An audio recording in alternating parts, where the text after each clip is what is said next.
Howdy, folks. I'm Brian, I'm Amber. and here's some Reddit. Happy Friday, Junior. Happy Friday, Junior. So, I guess, yeah, let's just get started.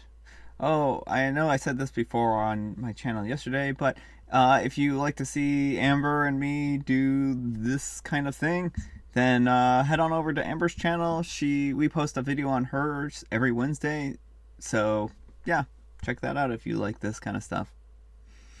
All right, let's get started. Our first letter is titled, "Am I a jerk for snapping at my boyfriend after he told my parents that he was in prison?" I genuinely feel really conflicted about this. Basically, I'm a 27-year-old female and I started dating my boyfriend, a 31-year-old male, last September. We met through a mutual friend and we were talking and hanging out for quite a while before we made it official. My boyfriend has a rocky past, and before we got into a relationship, he let me know that he was in prison from the ages of 19 to 23. He told me a story about what he did, and I was shocked about the whole revelation, but I didn't want to let that change the way I saw him or felt about him. He is a really great guy who did some stupid stuff when he was young.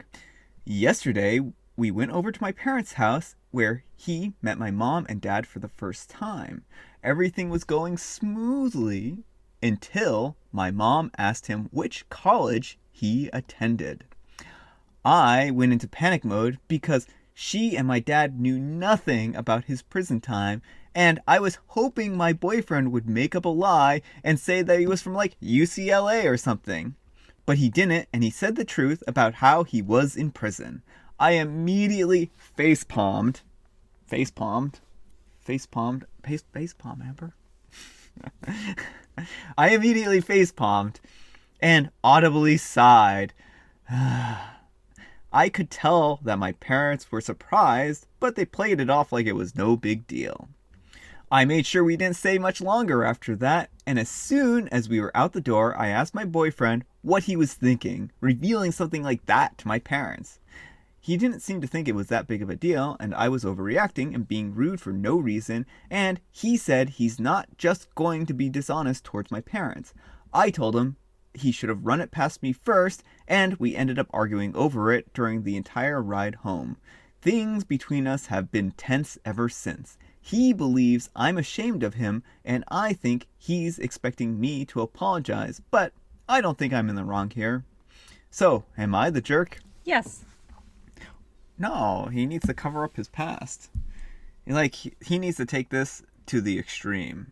Like, he needs to go in, alter, like, records and stuff like that, make a fake life for himself and a fake past, and just so that, like, this doesn't ever catch up to him. Because, like, if people found out about this, they might act like the parents in this situation and, like, think it's no big deal.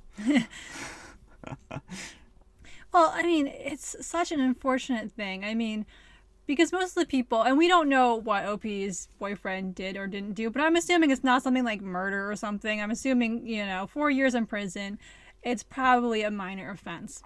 And most people who are in prison, who are incarcerated in the U.S., are in prison for minor offenses, lots of drug offenses, petty theft, stuff like that, stuff that they really shouldn't be in prison for. Yeah. So the fact that someone has gone to jail doesn't necessarily say anything about their character. More likely says that they're poor, or they have made some poor decisions when they were younger, stuff like that. Yeah, well, I definitely think, like, it seems like he made some poor decisions, and he, the thing is, like, you can't just make up stories about who you are. Like, your past is your past, and you can either, like, spend your life trying to hide your past and trying to, like, sweep it under the rug, or, like, painting it as pretty as possible, or you can embrace it and say, look, I made mistakes, I'm a better person, I've grown since those times, and that's that. Like, to me, like, yeah, he went to jail, but the thing is that we all kind of carry around baggage and stuff like that from our past where we want to do better and be better people, I think. Well, and also just kind of going off, I just lost my train of thought. Give me 1 second. I had something. Too late, Amber. You cannot. It's over. The train of thought is over. I'm gonna lose it again. So also, like, I fully believe that this is his story to tell on his Oh, own time. yeah. So if he hadn't felt comfortable sharing it in this moment, like, I think that would have been fine. Yeah. I don't recommend making up stories, especially because then you have to kind of keep track of your lies. And like, do you really want to be like? She expected him to basically fabricate this past and then stick with it for the duration of their relationship, which was Yeah, which is pretty reasonable. I mean, all he would have to have done was like somehow convince UCLA to alter their records and stuff like that. yeah, So that's that gonna be super easy. No problems there. put it on his resume. I was in college for those 4 years. College. So, I mean, I think there's nothing to run by here. It's his life story, and if she is going to be with him, she needs to be comfortable with the parts of his past that she may not appreciate. Yeah. Oh, you know what he could have done? He could have like abbreviated the prison with like actual like letter names to make it sound like it's a college or something like that. So yeah. Oh, I went to the CDC. The Centers for Disease Control. Yeah, that's what I was doing. I don't know what Yeah. that would even be. I went to RI. Rutgers Island. But the point here, I think we're both in agreement, is that there's nothing wrong with him telling the parents about his being honest. Yeah, and I think like to kind of expand on what I think where you're going is like it's his story to tell, and he gets to tell it in his time and when he's comfortable. And like if she had been like interrupted him and been like, oh, he went to prison or something like that without like consulting him first, then that I think would have also been like a rude thing for her to do, because like again, like you were saying, it's his story to tell. So for her to like jump in and tell it for, him, I think would be also rude. So Absolutely, I agree 100%. Our next story is, am I the jerk for refusing to fire my new administrative assistant because my wife is feeling insecure? Around 2 months ago, I, a 52-year-old male, finally bit the bullet and spent some of my lab budget to bring on board an administrative assistant. well, that's your first problem. You shouldn't chew on bullets. No wonder your wife is mad at you. Wasting all that money on chewing bullets? It's been wonderful. As I get older, I received more administrative responsibilities, and I never realized how much of my day was spent scheduling, answering emails, and coordinating events. My new hire has done a fantastic job of getting those tasks off of my plate. She is a 22-year-old recent college graduate, which I am only mentioning because it becomes relevant. About 2 weeks ago, we had a bi-monthly lab lunch. We took a picture, captioned it with welcoming blank, our administrative staff member, to the team, and posted it to our lab Instagram. Apparently, this led to all my wife's friends, including my sister-in-law, seeing the picture. They proceeded to give my wife unsolicited advice about how this was a sign I'm considering cheating on her, which I have never done and will never do. They argued that she should ask me to fire my new hire to test my integrity. I refused because that's ridiculous and likely illegal. Now my wife's friends are convinced I'm some predatory scumbag, and my wife is angry that I, quote, don't respect her enough to stop people from thinking I'm throwing her away. This might be where I'm a jerk. I responded that I think the real problem is that she's friends with a bunch of crazy divorcees, which I initially regretted saying because my sister-in-law's marriage had fallen apart last year. However, as my sympathy has waned, I'm starting to double down on that as an accurate characterization of those morons. I'm making this post because I think this whole situation is absolutely absurd, and for the first time in our marriage, I can't see how her side is reasonable in any way. I literally get to spend more time with my wife now that I don't have to spend an hour answering emails before bed every night. I don't see how this is a me problem or even an us problem at this point. I don't think I've done anything even slightly inappropriate, and this is entirely her problem. Maybe I'm completely off base, but I need a third-party perspective. Yeah, I don't think you're the jerk here. Definitely not a jerk for hiring the secretary. maybe a jerk for calling people names. Yeah, okay. Name calling is a little bit not very nice. And like that's actually the part where they're like, this is where I might be the jerk. Yeah. So if that's where they want to be labeled the jerk, then yeah, you shouldn't call people names and you shouldn't say people are crazy divorcees and say that they're morons. I think that's impolite. I certainly can agree it's impolite, but But yeah, I think what you're about to say is the whole situation is absurd. this whole line of reasoning is just so ridiculous. I mean, the people who do hiring tend to be people who are older, 50s, 60s, 70s. They're the ones in positions of power. The people being hired tend to be younger. And so, like, by this wife's logic, basically any young woman should not be able to be hired because it could be a sign that like now the man who's hired, because most hiring people are men on average. Yeah. Well, Like, that's just the thing is like,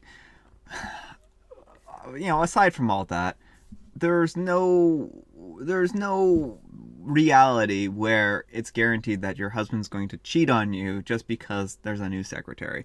And Right. that's a harmful, I think, stereotype where the secretary is always the person who, leads the man astray or something like that Right. or whatnot. I mean, the thing is like the person who you need to blame in those situations is the cheater. Like it's someone who's cheating is going to cheat. Like he's not going to need an excuse of getting a secretary to cheat. Like it sounds like he's professional and he's got plenty of job opportunities. It sounds like he's got plenty of stuff going on. He probably, if he really wanted to cheat on her, he would be able to. and why would he post it on his Instagram if he's like slipping around with her? Yeah, well, exactly. That's just it. Is like, if he was trying to hide this, I would be more concerned. If he was like, oh, I better hide this picture from my wife because I don't want her to find out that I have a secretary. Right, like it's super normal to have, administrative specialists, Yeah. and for so many lines of work. Yeah. And so it is a very harmful stereotype that like the secretary is the one who's like, gonna cause a home wrecker and stuff like Yeah. that. And it's there because there are unfortunately a lot of people who abuse their positions of power. Yeah, well, exactly. And like if he's the kind of person who's, has abused power in the past, then maybe she should be concerned. But not about his new hire. Well, but I mean, like, if he has a history, a record of abusing power and manipulating people and stuff like that, then I would say she has more reason to be concerned. Well, I don't disagree, but I just mean like, but it still wouldn't be on the new hire. Yeah, it wouldn't be on the new hire. It would, it would be on him. As someone who has worked, for people who are older than me, I think every boss I've had has been, significantly older than me, and mostly men. I've worked under, the people I've taught under, my advisor. I thought you weren't a secretary. I wasn't a secretary, but I mean, I have a feeling that like this same people might not know. He doesn't say what the lab makeup is, but Yeah. they also might not be comfortable with lots of young women in the lab. I know that's another stereotype, unfortunately. Yeah. So just let people have jobs and don't disqualify. That actually is a problem in some fields, that some women are deemed as too unattractive, especially in some fields. I mean, too attractive, unattractive can work as well too, but like, and I spent a lot of time like just, wearing jeans and t-shirts and no makeup and just trying to like blend in and not stand out. And so like, that's really not a good thing, and people should be able to feel pretty and if they want to and wear what they want. Exactly. And not worry about people being like, there's an attractive woman working for you. That hussy. Yeah. She's gonna steal your man away. Yeah. All right, our final letter is titled, Am I a Jerk for Leaving My Grandma's Birthday Party with My Kids After My Nephew Told My Kids That They Were Eating Rabbit? I'm a 30-year-old female, and yesterday was my grandma's 85th birthday. My mom, dad, sister, who's 40, sister's husband, who's 44, nephew, who's 14, and my kids, 4 and 5, and I came. My mom made this delicious rabbit dish. Rabbit is usually eaten on special occasions in our culture. Both of my girls are obsessed with bunnies and rabbits. Both of them sleep with stuffed rabbits at night. Even their pajamas have bunnies on them. They're asking to paint bunnies on their walls, etc. So we have decided to tell them it was chicken. My parents did it with me and my sister until we were around 10. They were eating lunch and loved the meal until my nephew walked up to them and said, "You know you're eating bunnies, right?" My oldest said it was chicken, and he said, "No, you're eating bunny rabbits."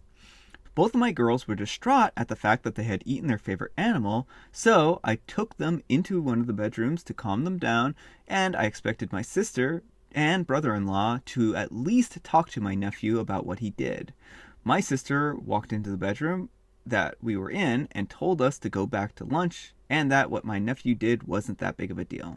Both of my girls were still upset and were refusing to eat, so I took them home. Now my sister and mom are mad at me for taking my girls home. My grandma said that what my nephew said was mean, but we shouldn't have left. This has a lot to unpack here. Right, I'm gonna say OP is a jerk, but not for leaving. I think that was actually a responsible decision that she Yeah, made. I think leaving was probably the least offensive of the things here. I mean, especially considering like all the other things that were happening there. Like, and I think I see where she's coming from here, because like a lot of parents will lie to their kids about a lot of different things, like, oh, Santa Claus exists, or she was lied to as a kid about whether or not that she was eating chicken and stuff like that. So this is kind of one of those things that it seems like they don't want to cause issues and that kind of stuff, and it just creates more issues down the line. Yeah, well, I feel like if you know your children love a certain animal and know they would be horrified if they were eating that animal, you don't feed them that animal. Yeah, well, and the thing is, like, you shouldn't lie to your kids, especially about what they eat, and you should allow them to make their own decisions about that. Yeah. Like when I was young, I refused to eat shrimp, or seafood, I guess, because I had these little sea monkeys, brine shrimp. And the thing is, like, brine shrimp sounds an awful lot like Brian, and it made me think of, my name when I thought of shrimp. And so I was like, I didn't want to eat them because I felt bad for the little sea monkeys that I knew, like, I could see them swimming around and stuff like that. So it just was like one of those things where I didn't want to eat the shrimp because of the brine shrimp. Yeah, and I think that's perfectly reasonable thing. Like, lots of kids have animals they're attached to. I wasn't particularly attached to rabbits when I was a kid. My dad caught a rabbit once. We're frozen. Oh, I suppose we are. We just froze. Okay. Bad luck, Amber. Bad luck, Brian. Not the whole entire... Yeah, no, the whole thing. We have to start completely over. No, the camera froze. It's over. Like, there's just no salvaging this video. All right, I think we were just talking about like the brine shrimp. Yeah. And then you said you didn't have an attachment to any kind of favorite animal. Oh no, I had favorite animals. I mean, you didn't have attachment to rabbits, rather. Right. That was actually a thing. My dad, is a hunter, fisherman, trapper type person, so we actually ate a rabbit once when I was a kid. But my parents were upfront about it, and because it wasn't what my dad intended to catch, but he caught it in his trap. And so to me at age 6, it was meat, and that was that. So I think it's perfect. Like, I think the important thing is telling your kids, because like if my parents had tried to feed me a cat, I would have like died. I would just hauled my eyes out, because that was the animal that I really love, for cats. Mm-hmm. And so that's actually why I eventually became a vegetarian, was because I couldn't separate cats from other animals. I was like, what really makes them so different? But that's a little bit of a tangent. The key thing is, I think at 4 and 5, the girls are old enough to know what they're eating. Like, I understand a 1-year-old, like, if you're feeding them food, like, obviously they have no concept of what they're eating. And a lot of people start their kids off on meat as just kind of like the default. Yeah. Well, and again, like, I'm not justifying what they did, but her parents lied to her until she was 10 to kind of mask the truth. And so I think she just felt like this was a rational thing to do, because I mean, you know what you're taught is really what it boils down to. And like, if you haven't ever questioned like whether or not it's wrong to lie to your children like this, then I think like she's not going to think it's that big of a deal. Oh, I'm sure, but like, just thinking about it, like, again, if my parents had like tried feeding me a cat and like lied to me, and then I found out I was eating a cat, like I would have just been horrified. And it would have. Yeah, but also, like, and I'm not justifying this again, but like, if you lie to your kid and say, for instance, you tell them that they're eating vegetable X instead of vegetable Y, like, or you make mashed potatoes and you put something in it and you tell them, oh no, no, this doesn't have your vegetable or something like that, gaslighting them.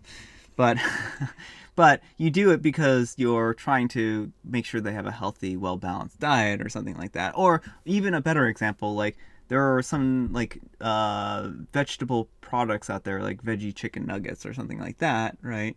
Where they're not, they're not unhealthy necessarily, and they actually have like vegetables and stuff like that in them, like the ones that are made out of jackfruit, right? So like those ones are actually like made of vegetables, and like if you don't tell your kids, oh, these are actually made of vegetables.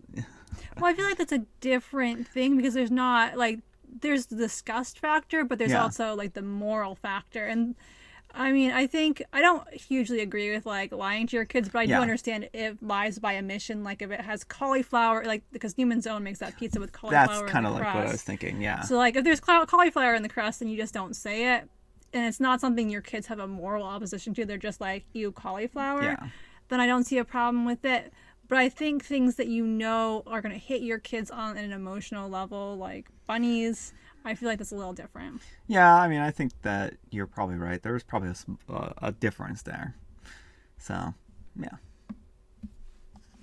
But I also think that the nephew and the other family members are jerks Oh yeah. I too. mean, I think that we only didn't even scrape the surface of that. Like the nephew, He's 14.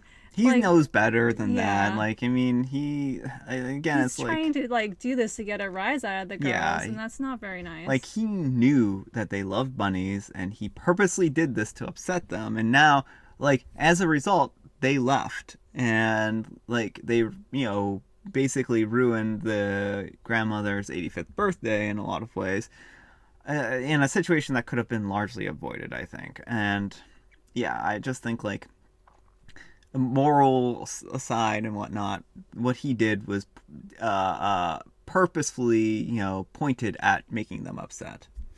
So he should have apologized. Yeah, like it shouldn't be your goal to upset people. I know Yeah, families like to pick on each other, but I feel like that's not a healthy family. no, it's not. It's not a good dynamic to have there.